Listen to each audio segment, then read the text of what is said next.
So guys, chemical kinetics. सबसे पहले जब चैप्टर का नाम सुनते हैं केमिकल काइनेटिक्स इन इन नीट एग्जाम में, तो केमिकल काइनेटिक्स में से हमेशा हर साल अप्रोक्सीमेटली 2 से 3 या 3 से 4 क्वेश्चन आ सकते हैं।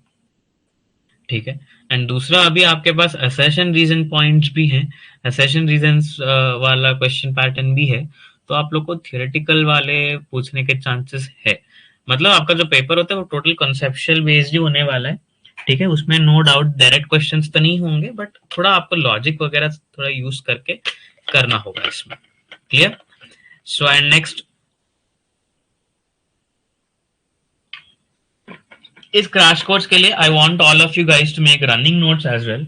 ठीक है, नोट्स आप लोग को मिल जाएगा, you all will be getting the notes, but make a running notes, and having making running notes is an habit is very good for students as well. तो इस चीज में जैसे क्लास चलती रही है, बीच में हम लोग कई सारे एक्स्ट्रा पॉइंट्स में भी डिस्कस करेंगे, will be discussing many extra points, higher order thinking, hot questions जो बोलते हैं, हायर ऑर्डर थिंकिंग स्किल्स वाले क्वेश्चंस, वो वाले क्वेश्चंस भी डिस्कस करेंगे। तो such to note down such kind of questions and such note important points, you have to make a notebook, because in between the course I'll be telling you some tables to make, some formulas to write down, some extra points to be noted and taken care of, वो भी होगा। तो make sure you are be when you sit in the class, for the when you come to every when you attend the class, please carry your notebook as well। ठीक है, अपने साथ एक किताब जो इसके लिए क्रैश कोर्स के लिए छोटी सी कॉपी बना लो, उसमें से ज्यादा बड़ी भी नहीं, नॉर्मल कॉपी जो आती है उसी को रखो।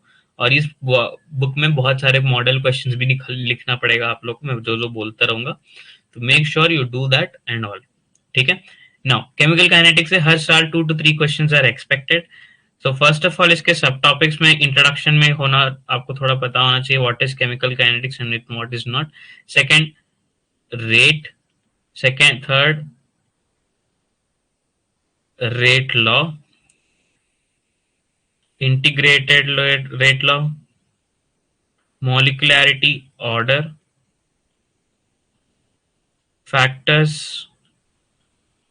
affecting rate, and last but not the least, Arrhenius equation, collision theory। अब इसमें order में there are 0, 1, 2 order. Mostly these are the 3 orders you have in this, and apart from this you also have a pseudo order, that is an exceptional case, some concepts are there जो आप लोग को सिर्फ NEET के level पे जरूरत नहीं है, it's just an additional information that you have. So basically जब केमिकल काइनेटिक्स की बात करते हैं, तो ये केमिकल काइनेटिक्स जो है maximum it deals with what, deals with speed और रेट ऑफ स्पीड और rate of chemical reaction, this is the main thing that we discuss, and इसी के बेस में होता है बेसिकली। तो ठीक है, ये हो गया केमिकल काइनेटिक्स का इंट्रोडक्शन, ये सारी चीजें होती हैं इसमें। Next followed bye classification of reactions. जैसे हमेशा हर केमिकल रिएक्शंस की, whenever you see chemical reactions or equations, if you say, there are many types of classification based on temperature, है ना। टेम्परेचर इंक्रीज हुआ, एंडोदर्मिक है, एक्सोदर्मिक है, एनर्जी रिलीज पे based है ना। Classification of reactions based on their colours and their properties and all, ऐसे बहुत बहुत सारे। तो यहाँ पे जो है हम based on speed, based on completion of the reaction, based on speed of the reaction करते हैं। तो इसके 3 क्लासिफिकेशन होते हैं। सबसे पहला आपका too fast, too slow and moderate. First is too fast, last is too slow, and बीच वाला है moderate. Too fast, all ionic reactions, slow, organic reactions, organic reactions too, not all,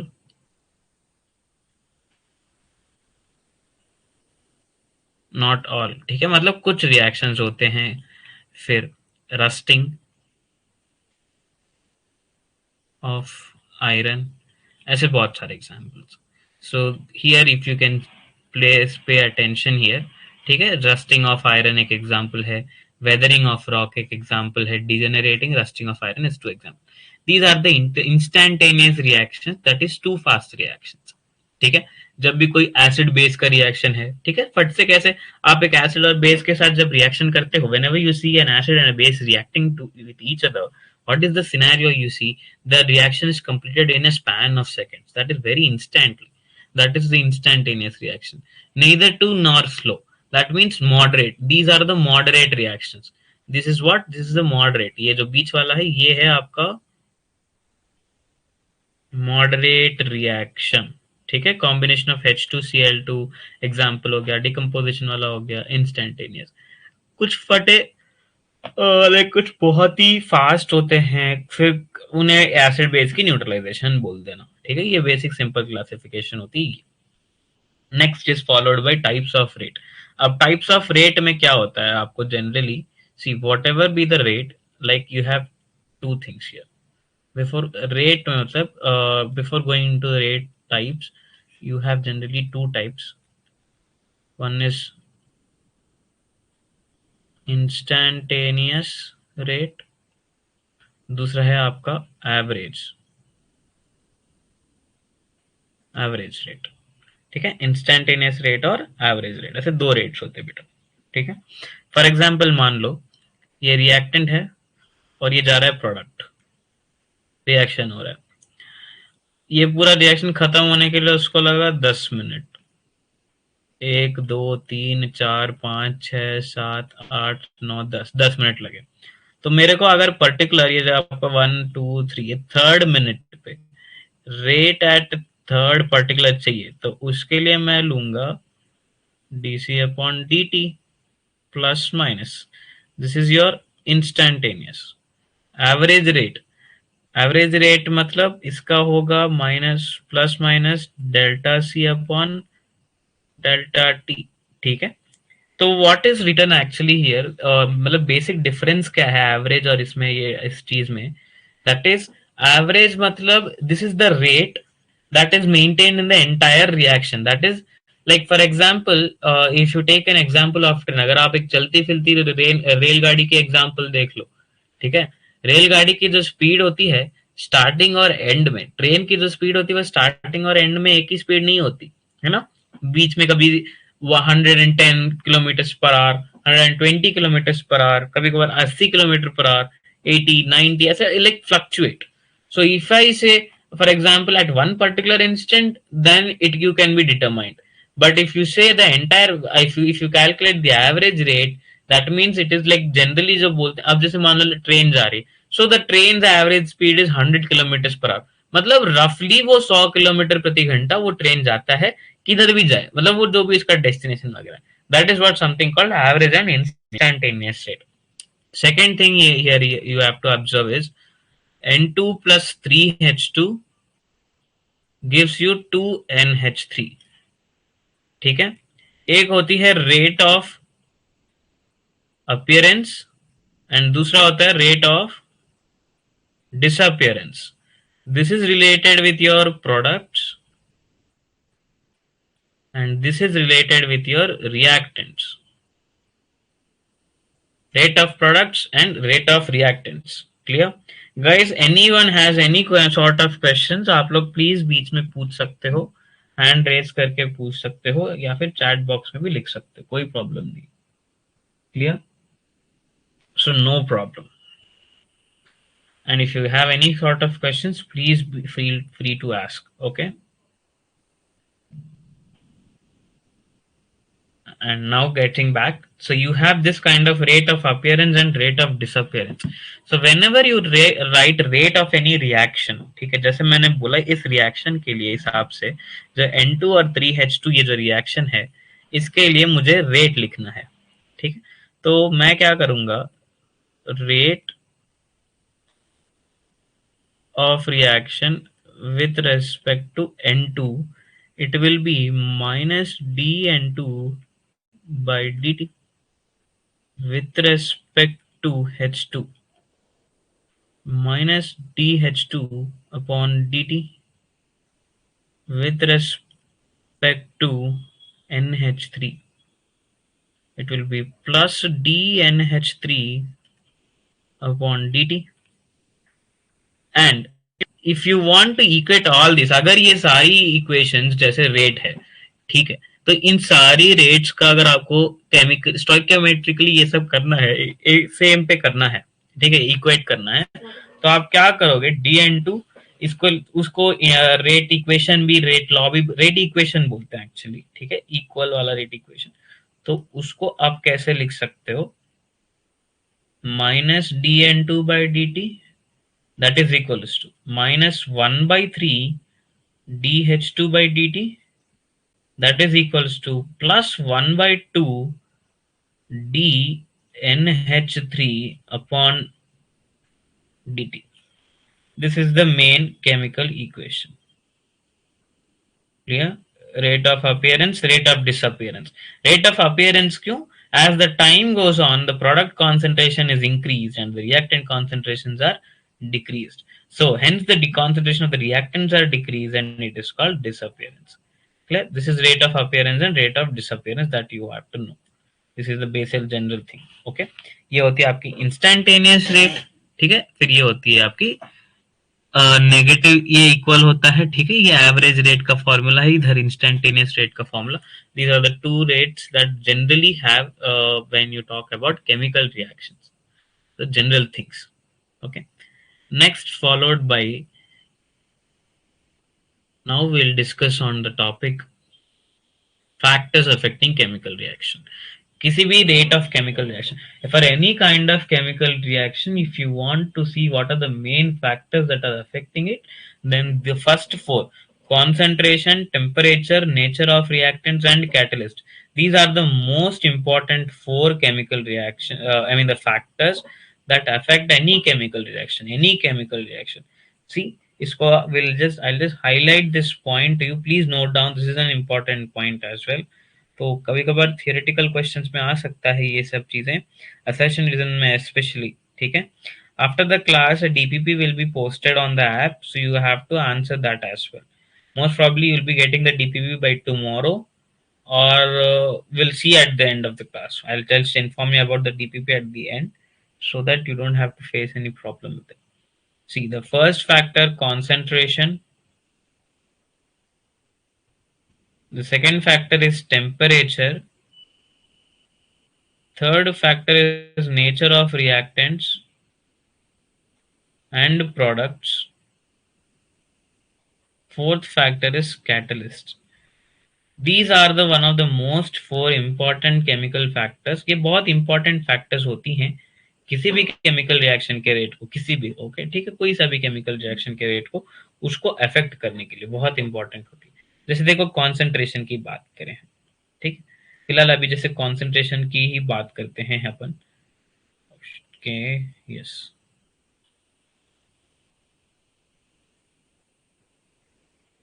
yes. So if you talk about concentration, ठीक है, reactants का concentration घटता जाता है as product concentration increases, ठीक है. And at a certain stage, when reactant concentration is completely zero, then there won't be product formation, hence the rate is decreased. So जैसे जैसे reactant का concentration decrease हो रहा है, so rate भी decrease होगा. Higher reactant concentration is directly proportional to rate, you can say, मतलब direct relation है. So rate is also higher. If rate of the reaction is low, that means reactant concentration is also low. And इधर ही एक note point बता देता हूं, rate law करके एक concept है आपका, we will discuss this in few minutes. Rate law, किसी भी rate of any equation, if you are able to express that in terms of concentration, terms of reactants, is your rate law. ये rate law होती है guys, ठीक है, ये rate law की definition है. किसी भी केमिकल इक्वेशन या केमिकल रिएक्शन का रेट होता है ना, केमिकल रिएक्शन का रेट होता है, उस रेट को आप कॉन्सेंट्रेशन ऑफ रिएक्टेंट्स के टर्म्स में एक्सप्रेस कर सकते हो, वो होती है रेट लॉ। और रेट लॉ वाले इक्वेशन के पावर में जो कॉन्सेंट्रेशन ऑफ रिएक्टेंट्स के ऊपर पावर में जो होता है वो उस इक्वेशन की ऑर्डर होती है। बस बहुत सिंपल चीज, ठीक है। Will discuss about the rate law in some time, but before going that this is one of the important I wanted to tell. Temperature has direct effect on rate, ठीक है। Temperature का exothermic endothermic से कोई लेना देना नहीं है। Temperature increase, rate also increase, ठीक है। Nature of reactants and products, जैसे देखो solids, liquids and gas. If you see these three items, gas में आपके पास जो मॉलिक्यूल्स होती हैं, गैसियस सब्सटेंस की मॉलिक्यूल्स काफी दूर दूर स्पेस होती हैं। All the molecules of the gaseous state are very far distantly placed, so that means they can easily take part in the chemical reaction. But in liquid, the intermolecular forces or inter particular forces, the van der Waals forces, whatever be the forces inside the substance, that like the distance between them is a bit slightly lesser and when you compare with the gas. जैसे अगर आप solid में देखो, solid के अंदर molecules के particles जो होती आई मीन जो पार्टिकल्स होती है वैसे क्लोजली पैक्ड होती है। गैस में ऐसा नहीं होता, इधर इधर इधर इधर ऐसा। लिक्विड में ऐसा नहीं होता, इधर है इधर है इधर है। आई मीन देख, if you just see the distance between the molecules as well, आपको समझ आ जाएगा। ये गैस है, ये फ्रीली मूव कर, ये ऐसा ऐसा वैसा कुछ भी कर, जैसे भी चाहे it is freely moving. That means it can easily take part in the chemical reaction, that means it has the higher rate. And सबसे कम rate, every very less rate is the solid one, ठीक है। And fourth important is catalyst. What is catalyst? Catalyst is a simple thing, substance, any substance whenever you add into it chemical, जैसे मान लो आपका कोई chemical reaction चल रहा है और उस रिएक्शन के बीचों बीच आपने एक सब्सटेंस उसमें ऐसा डाल दिया। जैसे मान लो एक नॉर्मल रिएक्शन है, ठीक है। अब ये देखो, एक इसको अपन let us compare this with the food, ठीक है। अगर आप लोग को खाना बनाना आता है, वेनेवर आप जब खाना बनाते हो, आप जब प्याज को फ्राई करते हो ना, प्याज को तलते हो ना, सबसे पहले जब तड़का या फिर सब्जी जो भी बनाने के लिए, आप सिंपल ऑयल डाला, आपने प्याज डाला और उसको भून रहे हो, मतलब राइट। तो और थोड़े टाइम बाद जैसे वहां पे क्या होता है, अगर उस टाइम आप थोड़ा नमक डाल दो ना तो थोड़ा प्याज थोड़ा जल्दी भुन जाता है, समझ रहे हो। तो इधर केमिस्ट्री से क्या खाने से रिलेटेड है, मैं समझाता हूँ। जैसे वहां पे प्याज जब भुनते हो, नमक अगर थोड़ा बीच में डाल देते हो तो थोड़ा जल्दी आपका प्याज जो है भुन जाता है, थोड़ा जल्दी आपका फ्राई हो जाता है, मतलब जो भी होना था। तो वो सॉल्ट जो है वो उधर कैटलिस्ट है। मतलब कैटलिस्ट समझ रहे हो, कोई भी रिएक्शन को अगर खत्म कंप्लीट करने में अब वो जरा जल्दी कर देता है तो वो होती है कैटलिस्ट। फॉर एग्जाम्पल, अब कैटलिस्ट में भी टाइप्स हैं। See if I am saying N2, your pen, yes, here. If I say N2 plus 3H2 gives you 2NH3 in 3 hours, and now I say N2 plus 3H2 in on platinum surface gives 2NH3 in 10 minutes. और ये जो platinum है ना, ये है इसका catalyst. Platinum substance is the catalyst. Basically it reduces the rate, ठीक है। अगर रिड्यूस कर रहा है रेट और ये प्रोडक्ट को जल्दी अचीव करने में कर रहा है, तो that is a positive catalyst. And if it's acting reversely then it is a negative catalyst. So you have positive catalyst as well as negative catalyst. So you'll have to study both the catalyst and identify which is what. So just for some examples, आपको थोड़ा examples वगैरह देखने हैं, बाकी कुछ नहीं है, ठीक है। अभी तक किसी को कुछ समझ नहीं आया तो आप पूछ सकते हो, मालिनी एंड अदर्स। आपको मालिनी, आपको कुछ समझ नहीं आ रहा बेटा? अदर्स बाकी लोग भी पूछ सकते हो, कोई दिक्कत नहीं है।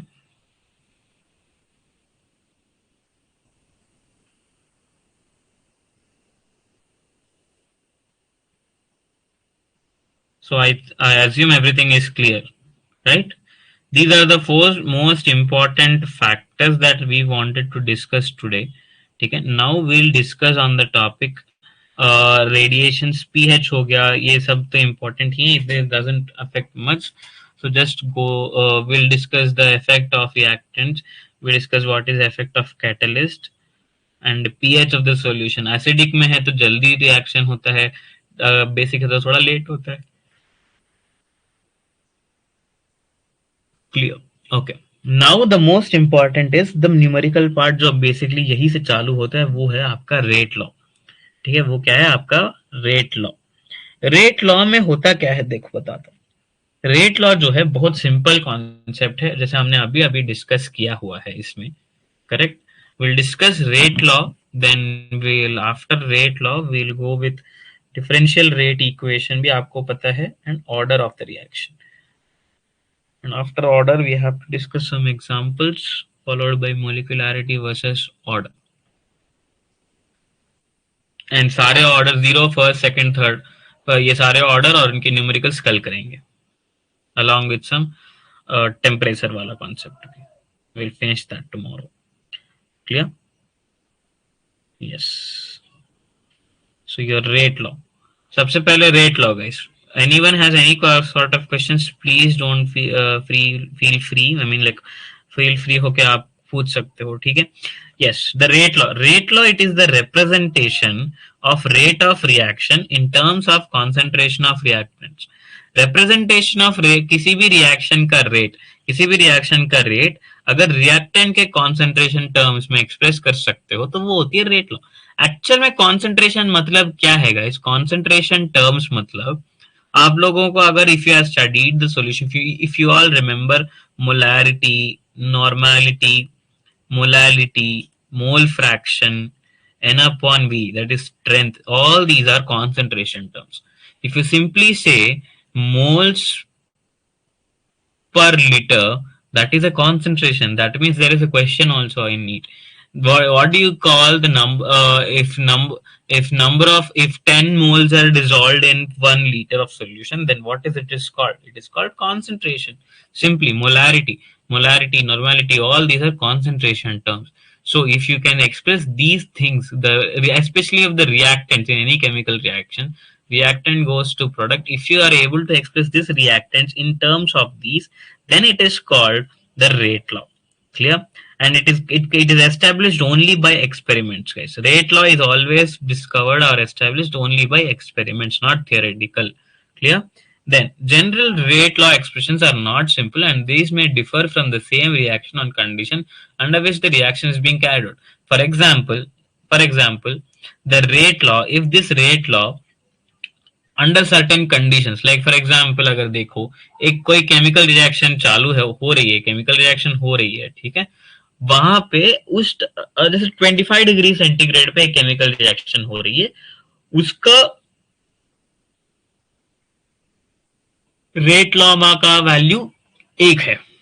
वही सेम केमिकल रिएक्शन पहले 25 पे था, अभी 35 पे हो रहा है, तो अभी उस रेट लॉ का जो इक्वेशन का वैल्यू है वो अलग है. तो that means it totally depends on the external conditions. ठीक है. Most of the reaction starting with pure reactants we can obtain simple rate laws. ठीक है. सिंगल इक्वेशंस उनके लिए सिंपल रेट लॉस होती है. ये होती है आपकी rate law. Then again, if you ask me about what are the important things you have to learn from rate law, जैसे definition वाली part होती है, तो उसको में आपको पढ़ना है ये definition, ये वाली चीजें, representation of rate in terms of concentration of reactants and established only by experiments. Clear? This is something you need to know about rate law. And here in this वाले equation में भी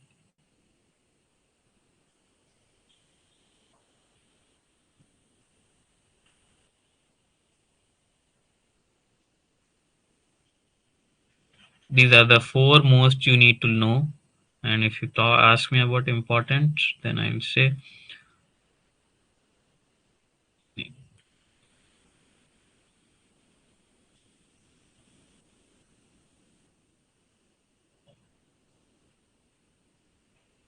the first 4 factors are the generally that affect rate of almost all reactions, while other factors are specific to some reactions only. Clear? अब rate law को एक equation देते हैं. Let us give this rate law an equation two understand. Clear?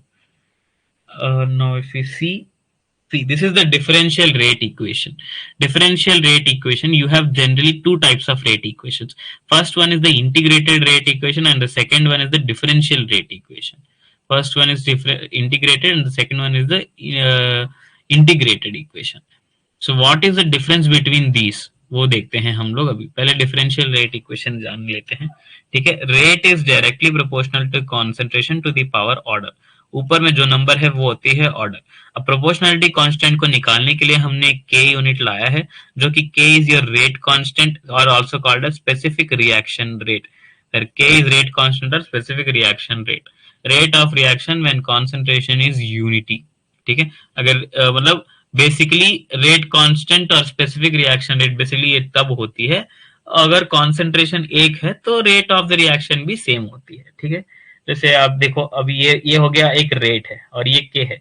अगर ये पूरा concentration terms अगर 1 है तो मतलब रेट इज इक्वल्स टू के ना. रेट कांस्टेंट और रेट ऑफ इक्वेशन दोनों एक ही हो गए ना.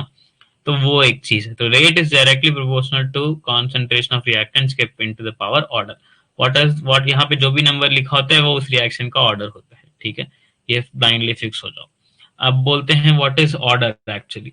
सो ऑर्डर मतलब क्या होता है ना, बेसिकली कोई भी सब्सटेंस, जैसे अभी देखो रिएक्ट, जैसे कोई केमिकल रिएक्शन उठा लिया आपने. ठीक है. आपने केमिकल रिएक्शन उठाया, वो केमिकल रिएक्शन क्या करता है, अपने रिएक्टेंट्स का जो कॉन्सेंट्रेशन है ना उस पर डिपेंड रहता है.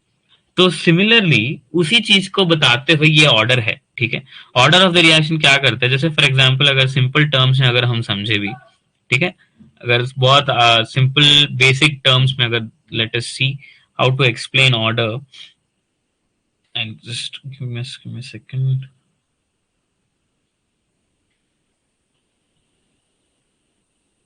Yes.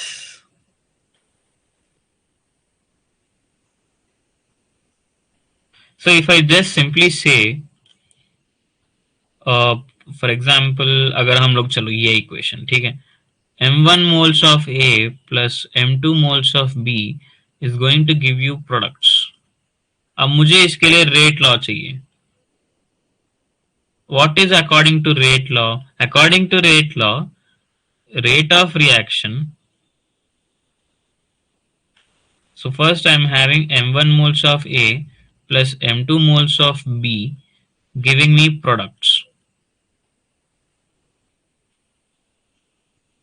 According to rate law, R is directly proportional to A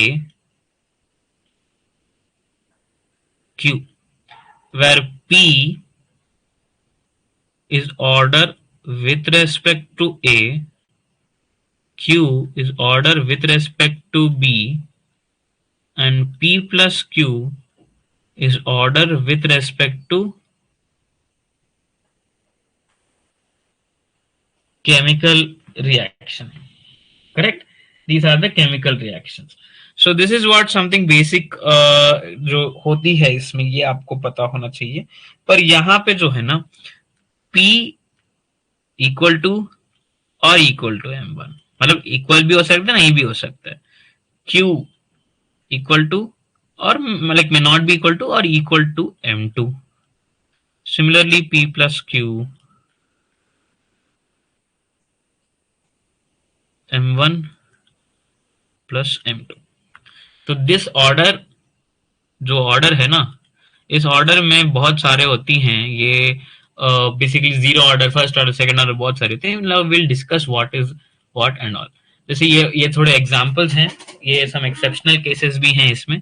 just don't this is how you write rate law. See यहाँ पे अगर पावर में 1 है then it is the first order kinetics. See, if you have this 4, then it is 4 order kinetics. Like it is most of it. So जैसे B are यहाँ पे power 1 है, यहाँ पे 1 है, यहाँ पे 2 है, तो सबको ऐड कर दिया उन्होंने, 4 बन गया. Order can be of the value of fractional value as well, 3/2, 1/2, -1/2, whatever so it is. So ये सारी ऑर्डर वैल्यूज हो सकती हैं एंड होती भी हैं. ठीक है. ये होती है ये सारी order values. Next is followed by molecularity of reaction. Molecularity of reaction, single steps reactions और देखो एक टाइप्स ऑफ रिएक्शंस में ना क्लासिफिकेशन ये भी है, मॉलिक्युलैरिटी लाइक सिंगल स्टेप, कुछ रिएक्शंस होती हैं, there are certain chemical reactions that occur in multiple steps, multiple steps होती हैं उस रिएक्शन में, जैसे ए से बी बना, फिर जैसे मैंने बोल रहा हूँ का ए से बी बना, बी से सी बना, सी से डी बना, लेकिन ए से ई बनता है डायरेक्टली, मतलब ए से A to B, B to C, C to D, we are not seeing all these reactions, we just see A to D, the direct single reaction. These type of reactions are called complex reactions, and they are not called elementary reactions. The first step of whatever chemical reaction that is occurring in a single step, A to B matlab A to B, we are seeing the A to B in practicality, then that is an elementary step reaction, that is the single step reaction or simple elementary reactions.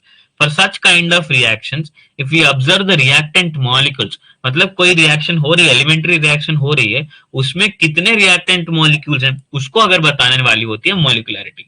Order क्या होता है, उस कोई भी chemical reaction उठाओ, order मतलब कोई भी केमिकल रिएक्शन के रेट लॉ पे पावर्स को ऐड करने पर जो वैल्यू आती है वो होती है उसकी ऑर्डर. आई रिपीट, ध्यान से सुनो, ऑर्डर मतलब किसी भी केमिकल रिएक्शन का रेट लॉ वाला जो इक्वेशन होता है उसमें पावर्स पे जो नंबर्स होते हैं, उन नंबर्स को ऐड करने पे जो मिलता है वो होती है उस केमिकल रिएक्शन की order. In simple terms, clear, in simple terms ये होती है उसकी चीजें. तो आपको समझने के लिए पॉइंट ऐसे मैंने बोला है, आप डेफिनेशन ये लिख सकते हो, जो मैंने टेबल आपके स्क्रीन पे शो हो रहा है, ये टेबल आप कॉपी में बना लो. Clear, you'll be having 2 minutes of time now, just ऊपर से लिखो ये, नहीं तो ये नोट्स में मिल ही जाएगा. तो ये टेबल आपके कॉपी में होना चाहिए, बहुत इंपॉर्टेंट है ये टेबल. क्लियर, मॉलिक्युलैरिटी और ऑर्डर के बीच में आपको पता होना चाहिए फर्क क्या क्या है. मॉलिक्युलैरिटी कैन बी होल नंबर, पर यहाँ पे फ्रैक्शन नहीं है. जैसे ऑर्डर का ऑर्डर 3/2 1/2 भी हो सकता है, but molecularity can never be this fractions, because आप खुद सोचो, मतलब इफ आई से in any chemical reaction that is taking place at my area, at my lab, and one कोई chemical reaction हो रही है, तो मैं ये तो नहीं बोल सकता ना 1/2 molecules of oxygen is reacting with 7/5 of hydrogen to form water. ऐसा नहीं, that is not possible. Even if you can see, it is not the molecular thing, like you can't even identify or you can't even count them. Right? Yes, Mani, great. ठीक है, ये होती है, that is the basic difference between molecularity and order. ठीक है, तो molecularity can't be with the fraction number, it should be an whole number only. ठीक है, नेक्स्ट, इफ यू काउंट, चलो मॉलिक्युलैरिटी मैंने बताया it is for elementary reactions, but in the complex reactions, जैसे if I say A to B, मेरा reaction है A to D, but I am able to see like there is in between there are multiple steps ना, बीच में बहुत सारे steps हैं, A से B बनता है, B से C बनेगा, C से D बनेगा, तो ये तीनों रिएक्शन ये बहुत है. इन तीनों रिएक्शन में जो रेट डिटरमाइनिंग स्टेप होती है ना, उस रिएक्शन से मॉलिक्युलैरिटी निकाली जाती है, और ये थियोरेटिकल वैल्यू होती है मॉलिक्युलैरिटी. ऑर्डर जो है एक्सपेरिमेंटल वैल्यू होती है. मॉलिक्युलैरिटी तो भाई चलो मैंने बोल दिया कि 2 मॉलिक्यूल जब हाइड्रोजन मिलते हैं तो मतलब 2 हो गया, उसका मतलब थियोरेटिकल वाली बात है.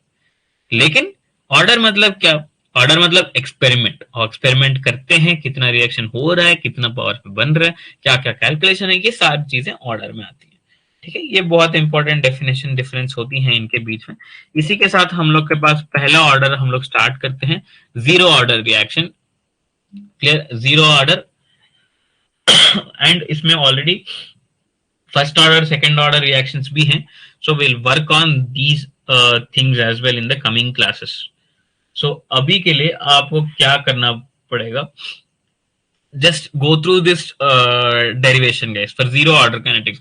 जीरो ऑर्डर काइनेटिक्स में आपको डेरिवेशन कुछ पढ़ने का जरूरत नहीं है, आपको सिंपल, आपको कौन कौन सा फॉर्मूला याद रखना है. देखो, सबसे पहले जीरो ऑर्डर रिएक्शन मतलब in rate law the concentration of that term to e to the power 0, that means r is equal to k. Anything raised to the power 0 is 1. Clear? Anything raised to the power 0 is equals to 1. वो unity होती है. तो on integrating both sides, ये सारी जो equations अभी से हम लोग इंटीग्रेटेड इक्वेशंस पढ़ेंगे. अभी तक हमने रेट लॉ डिफरेंशियल इक्वेशन पढ़ा था, जहां पे डिफरेंशिएशन वाला सिम्टम वाला चीजें हो रही थी. Now will study integrated rate equations. Integrated rate equations में zero order, first order, second order ये सब होती हैं. एंड आपको मेन फॉर्मूला है ये kT is equal to C naught minus C T. And इसको आप if you compare this graph with y is equal to M X plus C. y axis पे आपका कॉन्सेंट्रेशन है, x एक्सिस पे आपका time है, and m is your slope, that is minus k. M is वो equals to minus k here, that means a negative slope. Simple सी बात. This is the zero order formula for this. And unit is most important guys, very important, आप लोग को पता होना चाहिए. will और and the most importance of this k, ये unit आप हम लोग जब problems numericals करेंगे तो उसमें समझ आ जाएगा. द ओल्ड स्टूडेंट्स नो, उनको मैंने कल कुछ दिन पहले ही प्रॉब्लम्स कराए थे, तो उनको मैंने ये चीज बहुत अच्छे से समझाया. Will discuss the problems tomorrow as well in the coming classes too. सो आपको ये प्रॉब्लम जो होती हैं न्यूमेरिकल्स के साथ साथ कैसे कैसे प्ले करना है, कैसे कैसे उसको डील करना होता है, वो भी मैं बताऊंगा आपको. तो उसमें कोई परेशानी नहीं. हाफ लाइफ मतलब देखो, हाफ लाइफ मतलब चलो मेरे पास है इतना, ये पूरा मेरे पास है कुछ स्वीट, मतलब कुछ स्वीट है या फिर कुछ भी है, ये पूरी आधा होना है मेरे को, मतलब इसका हाफ हो जाना है. हाफ मेरे पास अभी बचा है, ये 100% था, 50 मिनट बाद मेरे पास ये 50% बचा है, तो ये 50 मिनट जो है ये इस सब्सटेंस की हाफ लाइफ होगी. ठीक है, ये होगी सब्सटेंस की हाफ लाइफ. ये जो बची कॉन्सेंट्रेशन है इस पे थोड़ा फोकस करना है आपको, इसको बोलते हैं हाफ लाइफ. ठीक है, अब अभी अपन C2 इस वाले फॉर्मूला पे हाफ लाइफ लगाओ. KT is equals to C naught minus CT. CT is C naught by 2, क्योंकि हाफ हो गया भाई, इनिशियली C naught था, अब C naught by 2 हो गया, सब्स्टिट्यूट कर दो वहां पे, आपका आंसर आएगा C naught by 2.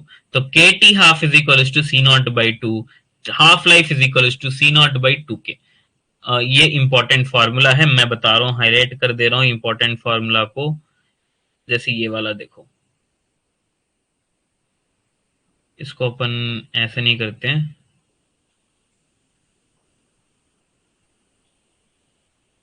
ये जितने भी शेडेड वाला चीजें हैं ना ये इंपॉर्टेंट है गाइस. ठीक है, इसको इग्नोर नहीं करना है आपको, ये फॉर्मूले हैं, ये आपको थोड़ा पढ़ना है घर पे.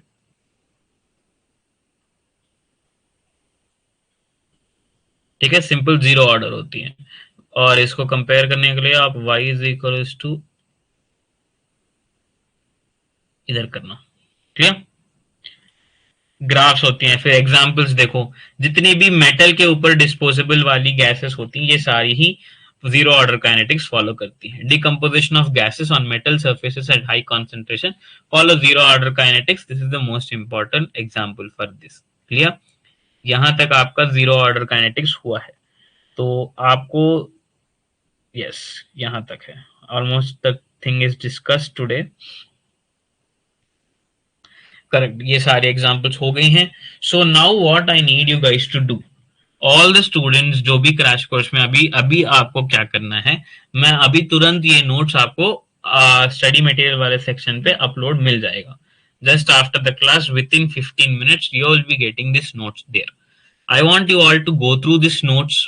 ठीक है, नोट्स पे थोड़ा फोकस करो, just go through the notes, do some MCQ practices, because every week we'll be having, I'll take 3 classes for you. ठीक है, ये आपको पता है. एंड जो लोग नए स्टूडेंट्स हैं वो भी थोड़े ध्यान दें. ठीक है, हम लोग फिजिकल केमिस्ट्री हर हफ्ते मैं 3 क्लास लूंगा. तीनों क्लास या हर 2 क्लास के या हर 3 क्लास के बाद आपको एक डीपीपी मिल जाएगा. आपको वो चीजें सॉल्व करके असाइनमेंट करके मेरे को दिखाना है. Clear, so now if you have any questions, मान लीजिए आपको कोई क्वेश्चंस है, आपको कुछ पूछना है, इफ एनी क्वेश्चंस आप पूछ सकते हो.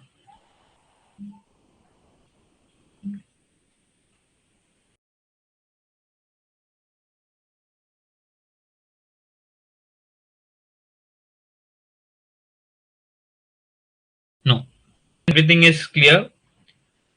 तो then what you have to do, if you have to do, मैंने जो भी आपको होम टास्क दिया आपको करो.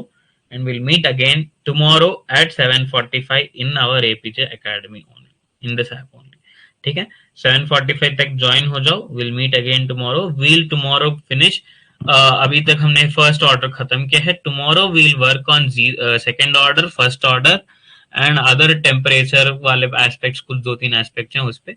And one class will keep for numericals. We'll solve multiple numericals on that day. Okay. So with this, I conclude today's session. Again, thank you for your attendance and all. Please do your hard work. It's just only hardly 80 to 90 days left for your exam. Don't take stress. Just be focused and all the best, guys. Let's meet tomorrow. Okay. And now we are ending.